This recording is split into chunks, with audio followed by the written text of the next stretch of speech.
In the archives of covert government programs, few are as notorious and shrouded in secrecy as MKUltra.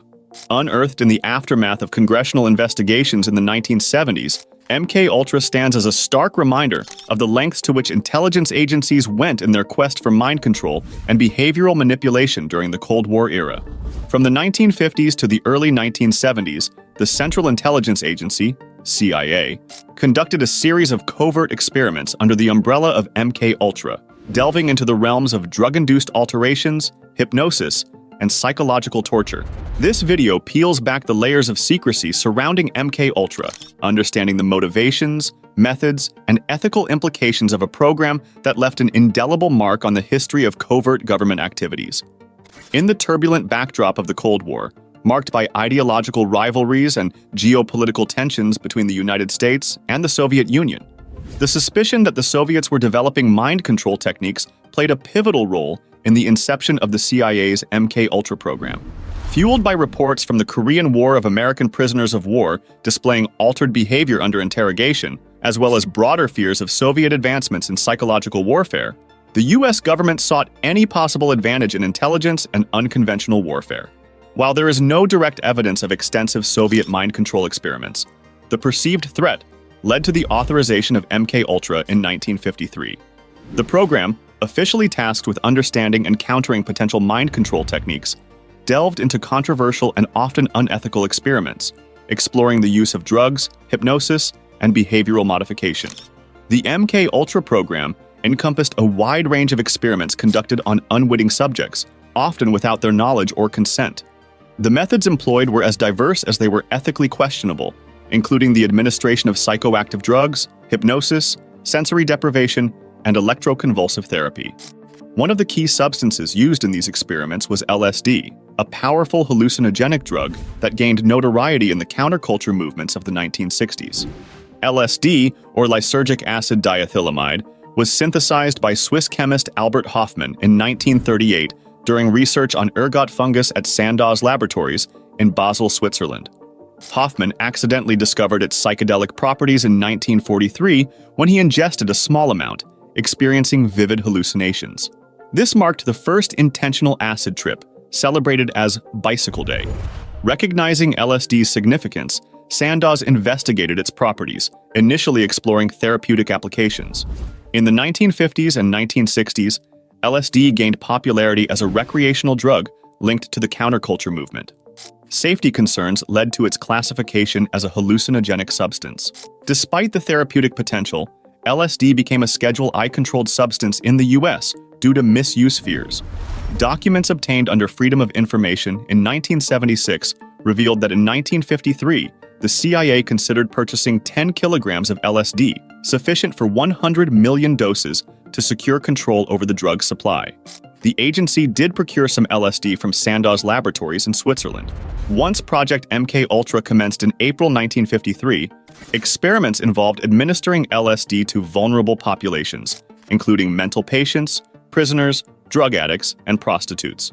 The aim was to find substances inducing deep confessions or enabling the programming of robot agents.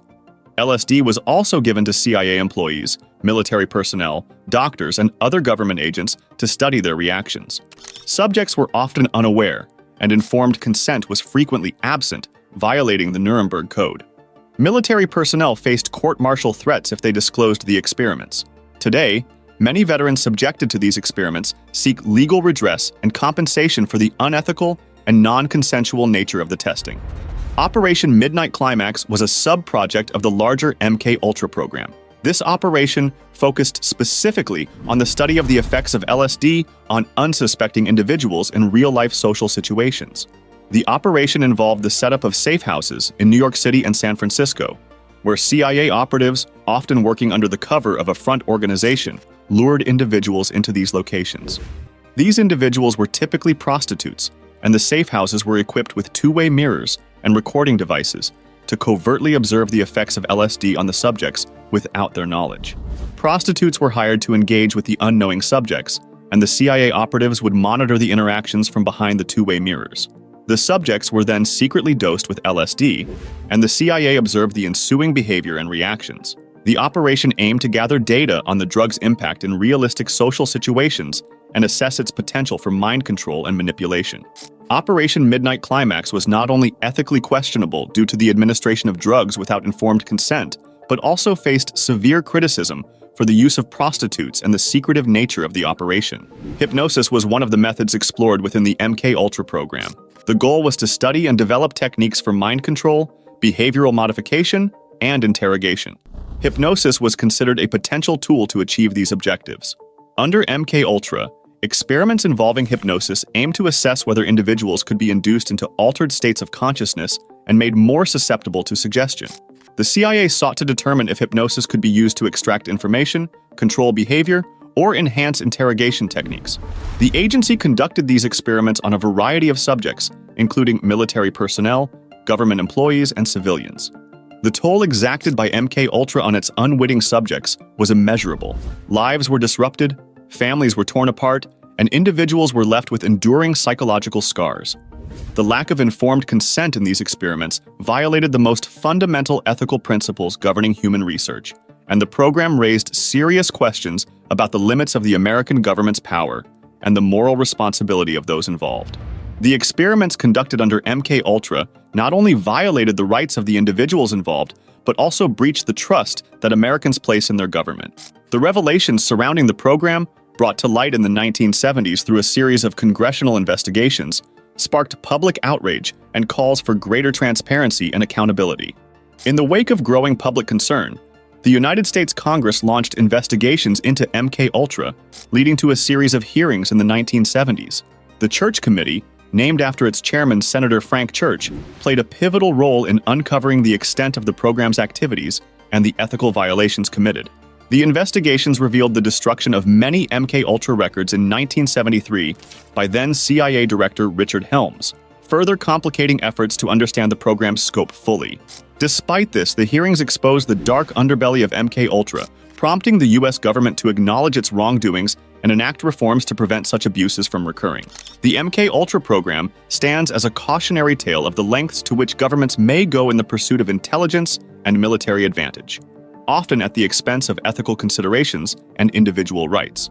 The revelations surrounding MKUltra served as a wake-up call, prompting a re-evaluation of the balance between national security imperatives and the protection of fundamental human rights.